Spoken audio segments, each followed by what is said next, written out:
national grassroots organization that continues to significantly improve how gays and lesbians are represented in the media, and assembling a network of activists that are empowered by their ability to effect change and to speak the truth about our lives.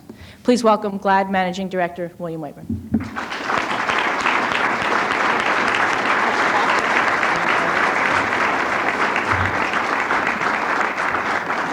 Thank you, Kathy. You know, when you look at GLAAD's history, or if you ever get the opportunity to look at GLAAD's history, you wonder how the organization made it as far as it did, as quickly as it did. And you know that there were people who were there for GLAAD during those very important years. Phil talked earlier tonight about being at the first GLAAD dinner in New York. I think there were actually more waiters in the room than there were guests. But it was because Phil Donahue came to that, and he's been at almost every award ceremony since then.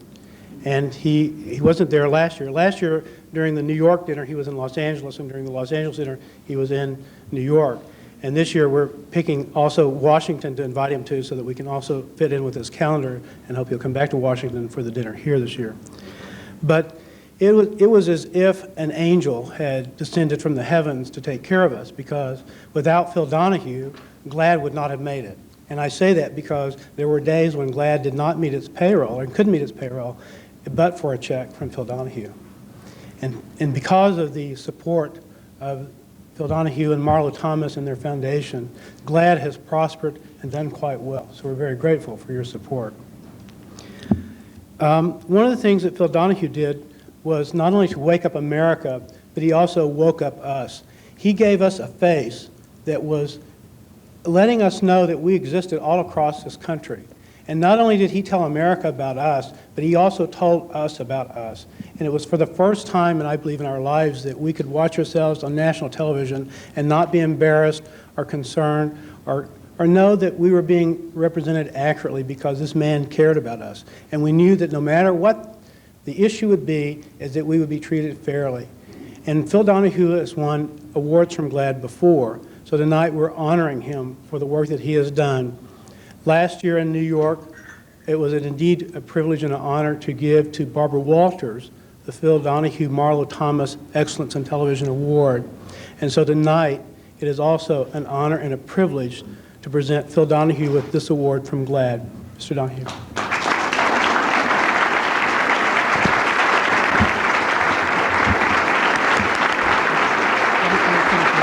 Reveal that should be now.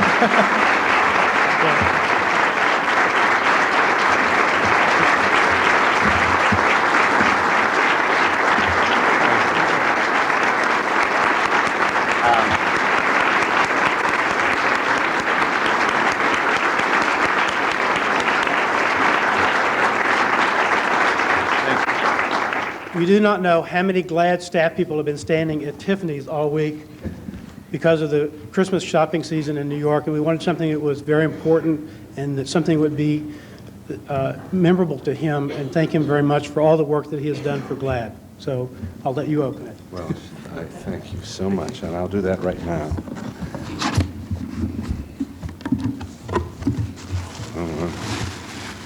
Very nice.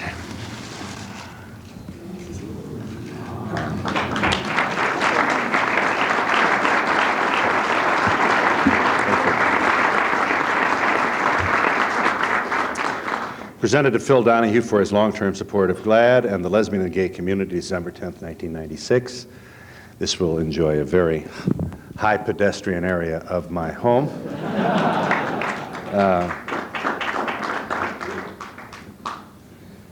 Well, first things first. I walked in, two things happened. I thought to myself, well, I've been off the air since, thank you, early this year. Who will recognize me? And sure enough, some guy in bib overalls at the airport said, "Hey, Merv." And then several other people said, "Where's Marlo?" And I am proud to say that my wife is in Stockholm, where today, this very day, she looked on as the director of immunology at the hospital founded by her father, Danny Thomas, in Memphis, Tennessee, St. Jude Children's Research Hospital. Peter Doherty, the director of immunology at St. Jude since 1987, won the Nobel Prize for medicine.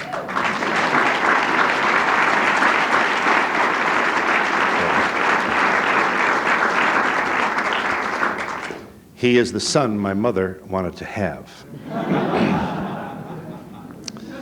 She sends to you her heartfelt best wishes, and like me, she feels a special energy and excitement at being considered such a player in this magnificent revolution.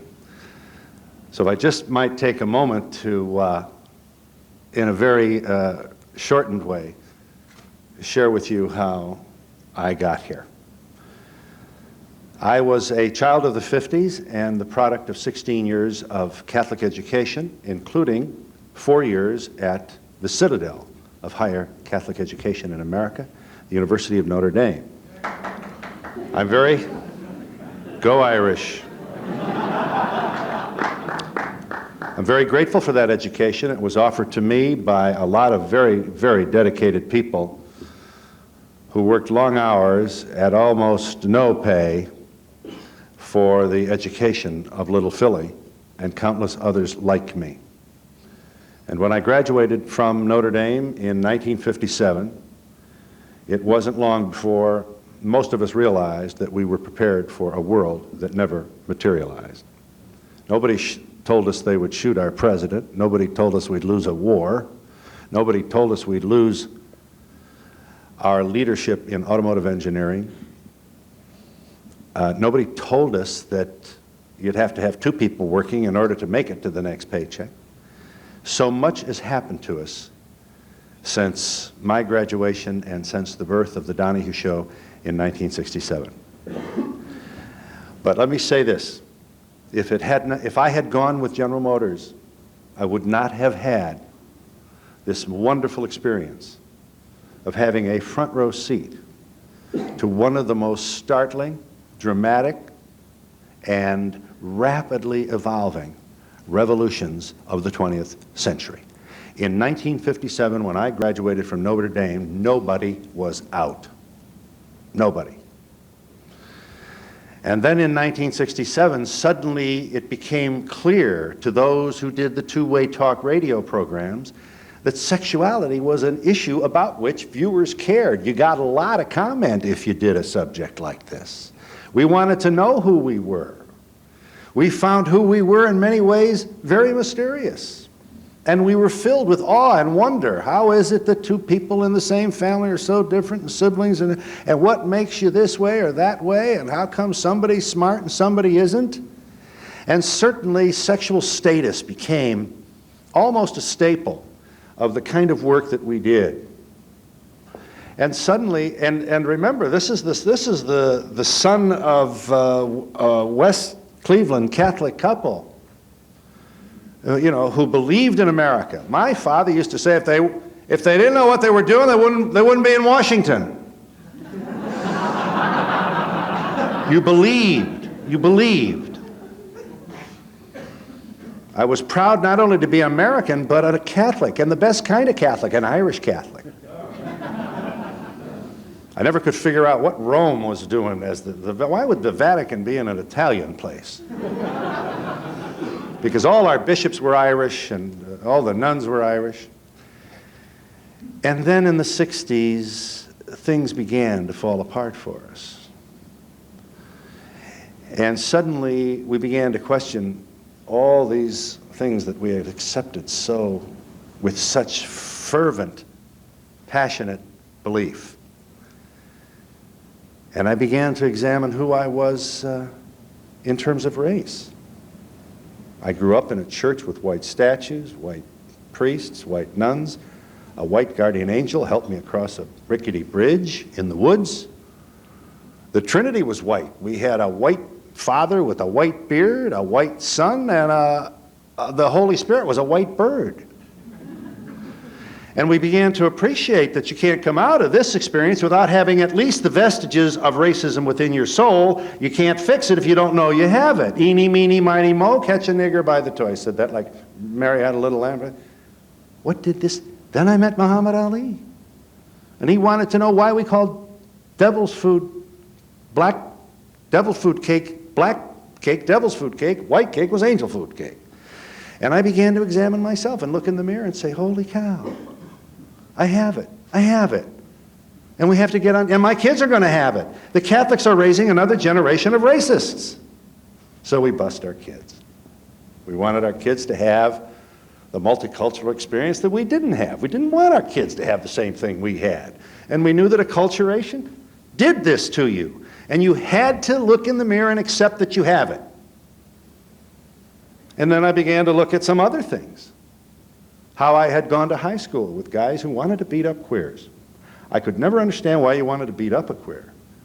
I didn't want to be with queers, but I didn't want to beat them up. So I guess I had, what would you say, grade B homophobia. Not the virulent kind, but it certainly wasn't something you wanted to have or carry around with you all the time. And let's understand this. If I had gone to work for General Motors, I would not have had the opportunity to meet real, live, irreplaceable human beings that I had lumped in one category called queer.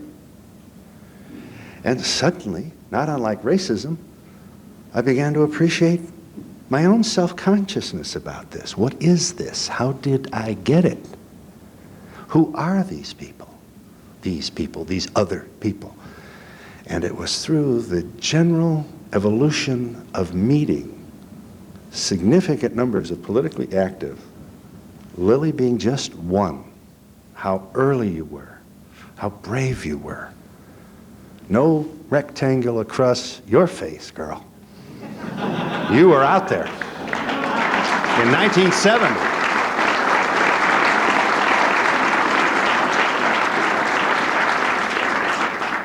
I met football players who were gay. I met Republicans who were gay.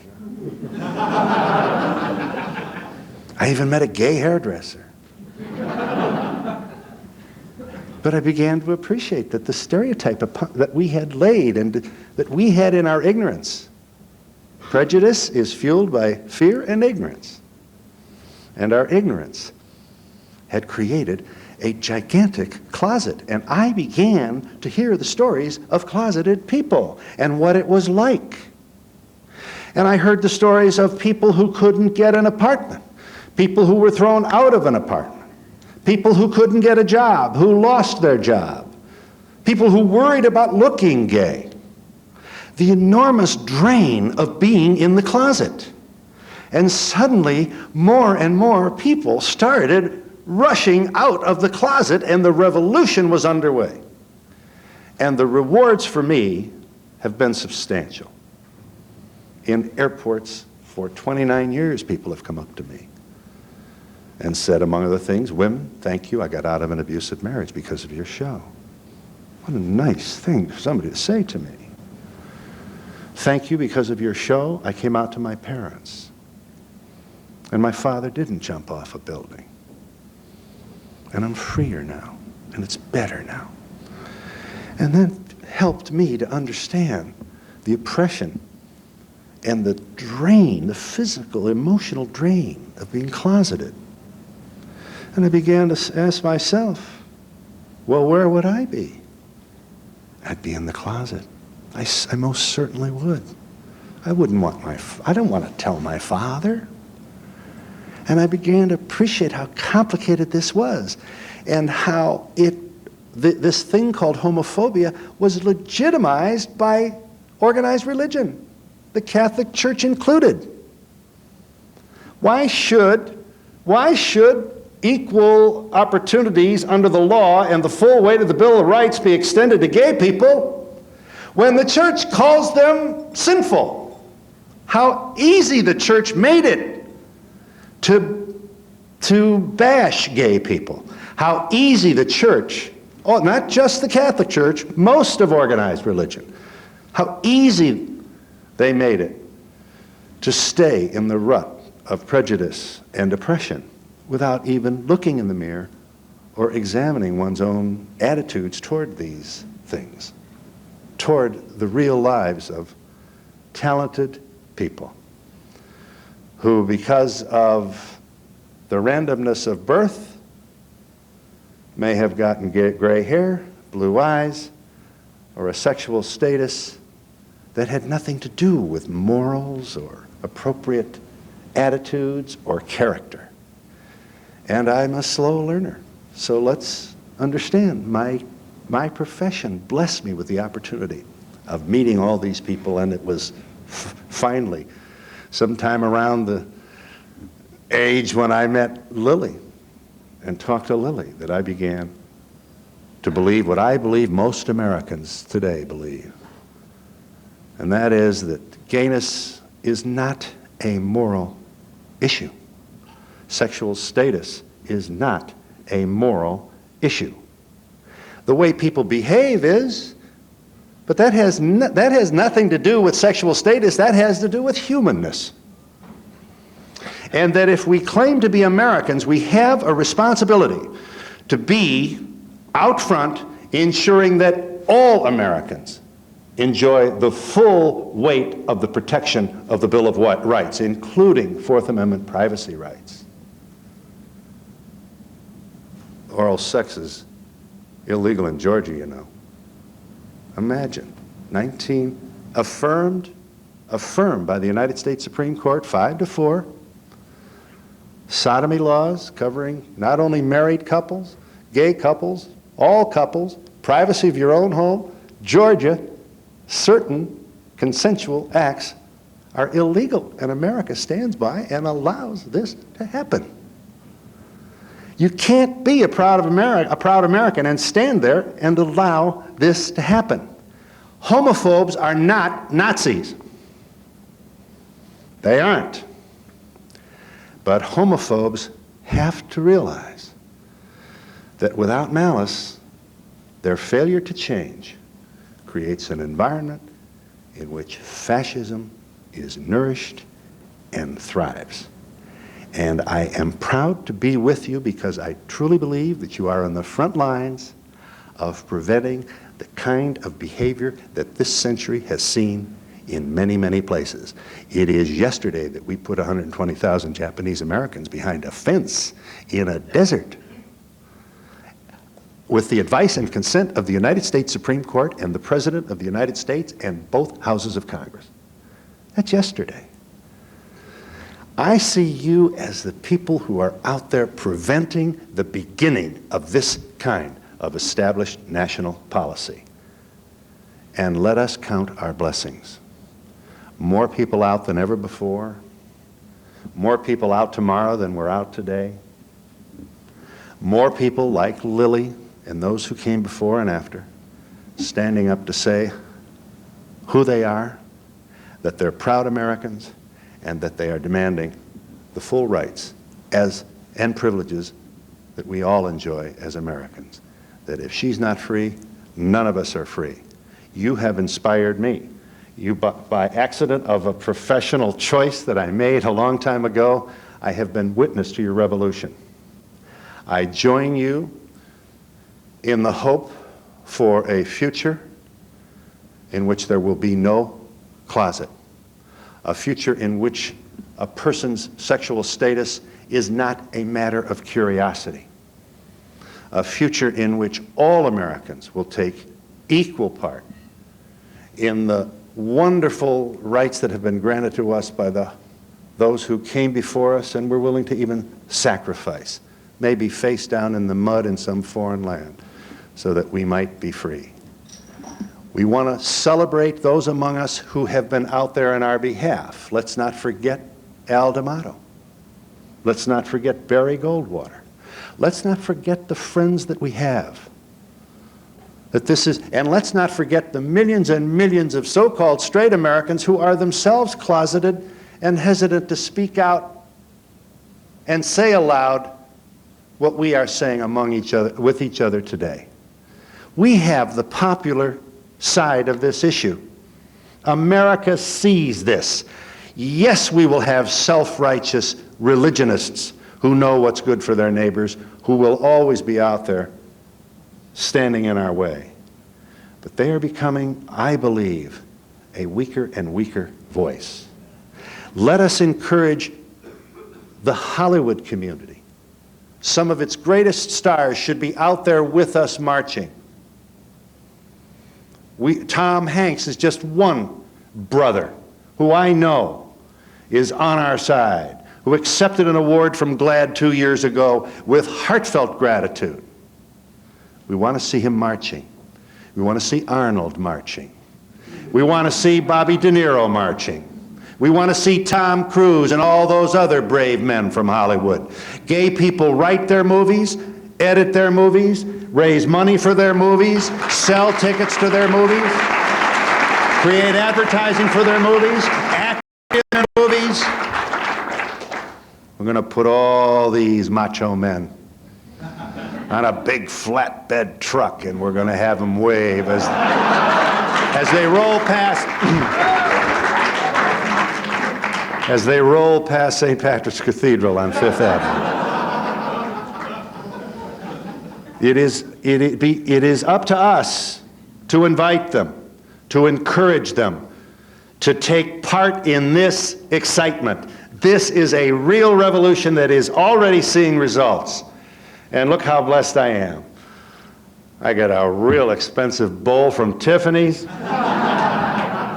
that I will place with pride at a central part of my home. But most of all, I get to meet an awful lot of very nice people. You make us all feel better about the possibilities of this country. And you make Marlo and I feel better about ourselves. It's exciting to be a part of what you're up to. Let's not hold back now. Let's, just like the football coaches say, let's have intensity, let's have focus, and let's win some more as we move into the next millennium. Thank you all very, very much.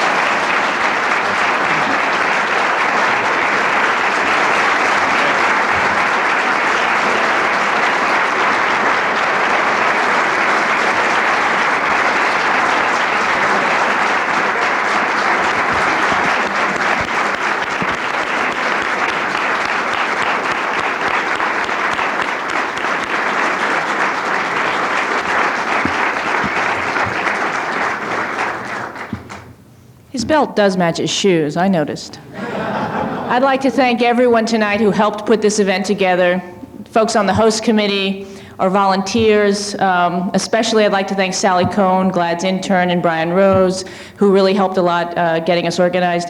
Please stay, enjoy the food, beverage, and have a great holiday season. Thank you very much.